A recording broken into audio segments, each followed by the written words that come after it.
Hey mga brods, kumpirmado nga na ito pong si Mikey Williams ay hindi na nga daw po ito makakapaglaro this season dito po sa TNT Tropang Giga. Sa record ngayon na 5 wins and 4 losses, kailangan din talaga ng TNT ito pong si Mikey Williams para nga ma-clinch na yung playoff spot mga brods. Kaso nga lang ito pong si Mikey Williams sinabi rin ito sa mga ibang reports natin at kay Sir Homer Sison ay wala na nga daw talagang balak ito pong si Mikey Williams na bumalik dito sa Manila at para maglaro sa TNT Tropang Giga this season mga brods. Mikey has no plans of flying to Manila anytime soon. So yun nga mga brods, medyo mahirap-hirap din ito sa TNT, lalong-lalo na ay kailangan nila ng isang Mikey Williams. So mga brods, isa lang ibig sabihin nito, nagkakatampuhan na talaga ang management and ito pong agent at kampo ni Mikey Williams mga brods, kung saan ito pong si Mikey ayaw na talagang bumalik dito sa TNT. At ito na mga brods, ito na naman ang TNT, alam natin napaparusahan ulit nila yan. Ito pong si Mikey Williams at dito na nga ba nga ka-brods, baka dito nagagalaw ang TNT na tuluyan ng bitawan. Ito pong si Mikey Williams nang mawala ito sa kanilang kupunan at ma-trade ito sa ibang kupunan, kung saan sayang din kasi, ang taas din kasi ng value ni Mikey Williams. Imbis na mapapakinabangan na sana nila yung matitrade na player sa kanya, mas magiging maganda siguro ito para sa TNT this season. Pero wala mga brods, ganun talaga. Ito pong si Williams ay ayaw talagang magpagalaw pa. And yun nga isa rin sa mga nasasabi rin sa mga reports natin, kaya daw ayaw rin bumalik muna ni Mikey Williams sa PBA dahil marami nga daw mambabash na rin sa kanya. At isa pa dito, hindi pa sila nagkakasundo ng bigayan ng sahuran ng TNT kay Mikey Williams mga brods. Dahil syempre may attitude si Mikey Williams. Alam naman natin, generous din naman at decente rin naman magbigay ang TNT Tropang Giga ng mga sahod sa mga players. Tanging si Mikey Williams nga lang ang may problema dito dahil mas gusto nito 2 milyon ba naman, 'di ba mga brods?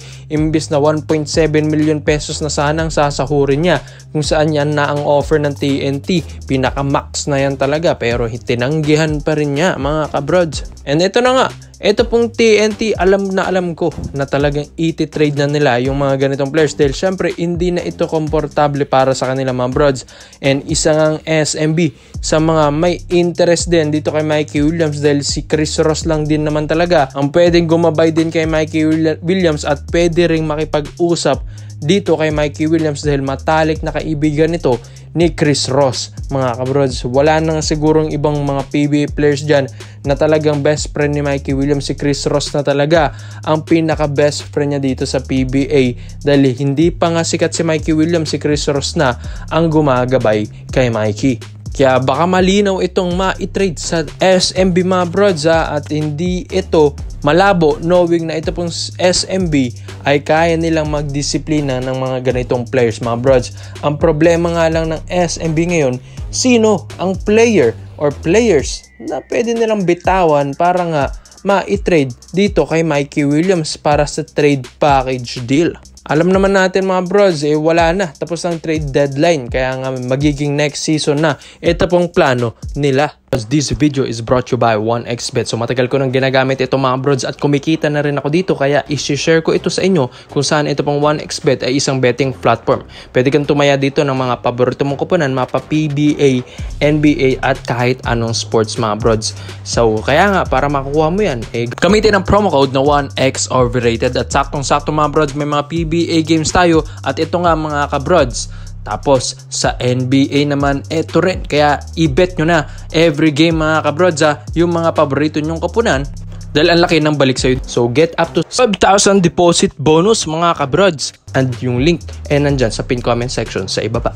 So dito naman po tayo sa kabilang balita naman natin mga brods. Ito nga pong si Travis Jackson. Kung alam nyo na kung bakit hindi na ito nakakapaglaro sa PBA mga brods, dahil huling ang pinaglaruan nito ay ang Blackwater Bossing pa mga brods, season 2022 to 2023 at nag-average nga siya doon ng 6 points per game. After nun, wala nang kumuha sa kanya mga brods after siyang na-release ng Blackwater Bossing at hanggang ngayon ay siya ay nananatiling free agent as of now mga kabrods. Kaya itong Ginebra Alam din naman ng Ginebra na yung trade deadline nga mga broads. Pero ito po kasing si Travis Jackson, ito pong 6 flat point guard na ito, ay hindi na nila kailangan makipag-trade dito mga broads dahil free agent ito. Pwede nila itong papirmahin agad ng kontrata nang walang trade mga kabrods. Kaya siguro ay pwede yun para sa Barangay Ginebra San Miguel. Alam naman natin nakuha na nga nila.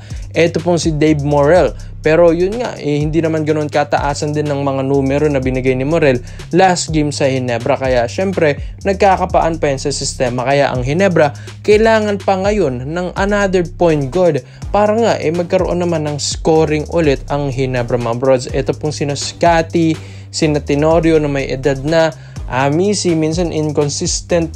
Ito pong si Pringle minsan inconsistent na rin dahil nagkakaedad na rin. So kailangan ng Ginebra ng katulong ni Scotty Thompson pagdating sa scoring mga kabrods. Pero ito pong si Travis Jackson, hindi naman natin masasabi na scorer talaga ito. Syempre alam natin yung laruan din ni Travis Jackson, isang point guard, maganda rin ang court vision nito. Talagang nai-involve niya ang kanyang mga teammates. Pero pagdating sa scoring, bonus na yan dahil meron na ring magandang shooting form. Ito pong si Travis Jackson, mabilis siya mga brods, athletic rin na player, kaya maaasahan mo ito sa point guard position. And yun nga, gusto rin neto po ni Coach Tim Cone yung mga mabibilis na point guard at athletic na point guard. So swak na swak ito pong si Travis Jackson, lalong-lalo na ito pong Ginebra ay kailangan din makapasok dito sa playoffs round. Alam naman natin na pumapangalawa sila ngayon sa SMB, and balibalita rin na talagang ngayon kanila na ang twice to beat advantage mga broads sa Barangay Ginebra San Miguel. Kaya kailangan nilang ingatan yan. So kailangan hindi maging magkampante ang Ginebra. Kaya pagdating sa playoffs, kailangan secure na ang kanilang lineup. Lalong-lalo na wala pa si Jamie Malonzo mga broads. Hindi natin alam dahil balibalita nga si Malonzo hindi na rin makakapasok or makakabalik this season sa All Filipino Cup mga kabrods ngayon 2024. Kaya itong Ginebra ngayon ay gusto nilang humabol dun sa mga players, and alam nga nila na hindi pa sapat ito pong si Dave Morrell sa kapalit ni Jamie Malonzo. So kailangan ng Ginebra, it's either big man or it's either na point guard na scorer. And ito pong si Jackson, decente rin naman ang pinapakita nito, former first round pick din ito dati ng PBA. Alam naman natin na may maibubuga din itong si Jackson. Bata-bata pa, prime years din ito ni Jackson, and 28 years old pa lang ito. Hindi ko rin nga alam bakit hindi ito pinapirman ng kahit sinong kupunan dito sa PBA. Magaling-galing din naman na player ito. Dahil nga lang siguro hindi siya nabibigyan ng opportunity na makapaglaro siya na magandang playing time mga kabrods. Dahil sa Blackwater, sa mga former team niya na Reno Ocean and Meralco Bulls, hindi siya masyadong nabibigyan ng magandang playing time doon. Kaya itong Ginebra, alam natin magaling din mag-maximize ito ng talent ng isang players.